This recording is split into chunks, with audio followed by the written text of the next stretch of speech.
ನಮಸ್ಕಾರ ಸ್ನೇಹಿತರೆ.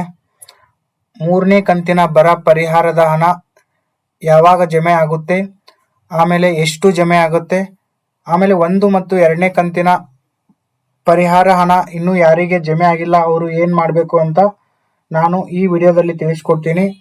ಇನ್ನೂ ಯಾರು ನಮ್ಮ ಚಾನಲ್ನ ಸಬ್ಸ್ಕ್ರೈಬ್ ಮಾಡ್ಕೊಂಡಿಲ್ಲ ಅಂಥವರು ಸಬ್ಸ್ಕ್ರೈಬ್ ಮಾಡ್ಕೊಳ್ಳಿ.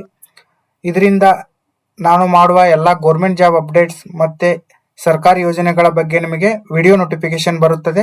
ಇದರಿಂದ ಯಾವುದೇ ವಿಡಿಯೋ ಮಿಸ್ ಆಗುವುದಿಲ್ಲ.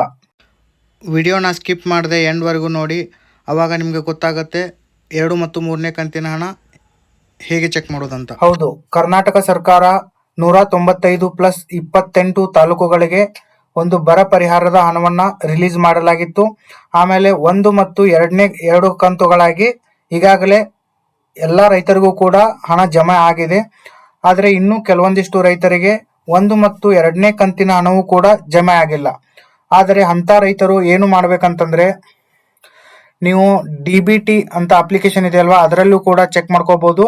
ಇಲ್ಲ ಅಂತಂದರೆ parihara.government.in ಆ ವೆಬ್ಸೈಟ್ಗೆ ವಿಸಿಟ್ ಮಾಡಿ NTPC ಚೆಕ್ ಮಾಡ್ಕೋಬೇಕು. ಅದರಿಂದ ನಿಮ್ಮ ಆಧಾರ್ ಕಾರ್ಡ್ದಲ್ಲಿ ಮಿಸ್ಮ್ಯಾಚ್ ಆಗಿದ್ರೂ ಕೂಡ ಬರೋದಿಲ್ಲ. ಇಲ್ಲ ಅಂತಂದರೆ ನಿಮ್ಮ ಗ್ರಾಮ ಲೆಕ್ಕಾಧಿಕಾರಿ ಕಡೆ ನಿಮ್ಮ ಅಪ್ಲಿಕೇಶನ್ ತೆಗೆದುಕೊಂಡು ಹೋಗಿ ನೀವು ವಿಸಿಟ್ ಮಾಡಬೇಕು.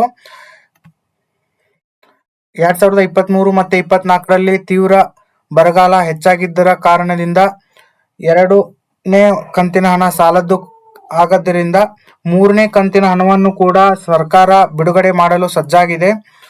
ಸೊ ಹೌದು, 3ನೇ ಕಂತಿನ ಹಣ ಎಷ್ಟು ಬರ್ಬೋದು ಅಂತ ಹೇಳಿದರೆ 2,000 3ನೇ ಕಂತಿನ ಹಣ ಬರುತ್ತೆ ಅಂತ ಹೇಳುತ್ತಿದ್ದಾರೆ. ಆಮೇಲೆ ಜೂನ್ ಅಥವಾ ಜುಲೈನಲ್ಲಿ ಇದು ಜಮೆ ಆಗಲಿದೆ ಅಥವಾ ರಿಲೀಸ್ ಆಗತ್ತೆ ಅಂತ ಹೇಳ್ತಿದ್ದಾರೆ.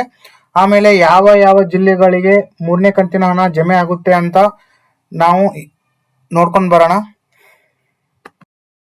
ಯಾವ ಜಿಲ್ಲೆಯ ತಾಲೂಕುಗಳಿಗೆ 3ನೇ ಕಂತಿನ ಹಣ ಜಮೆ ಆಗುತ್ತೆ ಅಂತ ಸರ್ಕಾರ ಇವಾಗಲೇ ಹೊರಡಿಸಿದೆ. ಸೊ ನೀವು ನಿಮ್ಮ ತಾಲೂಕಿದೆಯಿಂದ ನೀವು ಇದರಲ್ಲಿ ಚೆಕ್ ಮಾಡ್ಕೋಬಹುದು. parihara.karnataka.government.in ವೆಬ್ಸೈಟ್ಗೆ ವಿಸಿಟ್ ಮಾಡಿ. ಇಲ್ಲಿಯೂ ಕೂಡ ನೀವು ನಿಮ್ಮ ಆಧಾರ್ ಕಾರ್ಡ್ ಅಥವಾ ಮೊಬೈಲ್ ನಂಬರ್ ಮೂಲಕ ಚೆಕ್ ಮಾಡ್ಕೋಬಹುದು. 2ನೇ ಕಂತಿನ ಅಥವಾ 3ನೇ ಕಂತಿನ ಹಣ ಜಮಾ ಆದ ಕೂಡಲೇ ಎಲ್ಲ ರೈತರಿಗೂ ಕೂಡ ಈ ಇನ್ಫಾರ್ಮೇಷನ್ನ ಶೇರ್ ಮಾಡಿ. ಇದೇ ತರನಾದಂಥ ಯೂಸ್ಫುಲ್ ಕಂಟೆಂಟ್ಗೆ ನಮ್ಮ ಚಾನಲ್ನ ಸಬ್ಸ್ಕ್ರೈಬ್ ಮಾಡ್ಕೊಳ್ಳಿ. ಧನ್ಯವಾದ.